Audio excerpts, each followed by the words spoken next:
যে কোনো বাঙালির সাথে কথা বলে দেখুন, এই ঝালমুড়ি যদি বলেন তাহলে সেটা কিন্তু শুধুমাত্র জলখাবার না, এটা নিজের মধ্যে মিশ্র আবেগের পুরো একটা প্যাকেজ।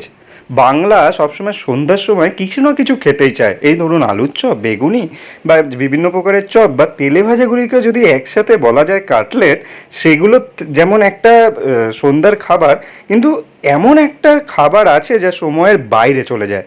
এই ধরুন দিনের যে কোনো সময় আপনি এটা উপভোগ করতে পারেন। সেটাই হচ্ছে ঝালমুড়ি।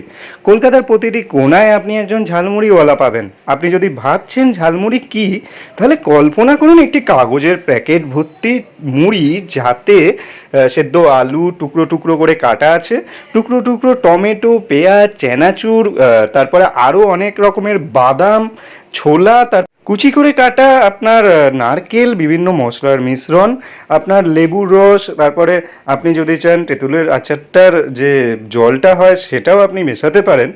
তারপরে যেটা হয় এটার একটা যখন এটাকে ভালো করে পরিবেশন করা হয়, সেটাতে ধনিয়া, নারকেল এবং চিরসবুজ ভুজিয়ার একটা সুগন্ধি মিশে থাকে। তাহলে এতক্ষণ যেটা শুনলে তার সাথে দেখেওছো কী কী দেয়। তো বিশেষ কিছুই না, বাড়িতে একটা কৌটো নিয়ে নিও, তারপর সেখানে মুড়ি দিয়ে দিও, আর যা যা বললাম সেগুলো দিয়ে দিও, আর সেগুলো ভালোভাবে এরকম মাখতে মাখতে ঝালমুড়ি বানিয়ে বাড়িতে খেয়ে নিও।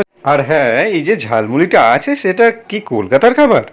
এটা বেসিক্যালি তোমাদের ওই ইংরেজ সময়কার বিহারিদের, মানে অবিভক্ত বাংলা যখন ছিল তখন বিহারিদের কিছু শ্রমিক এই খাবারের আমদানি করেছিল।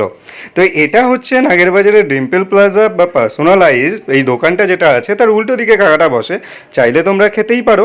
আশা করি তোমাদের ভালো লেগেছে। প্লিজ সাবস্ক্রাইব বাটনটা টিপে দিও।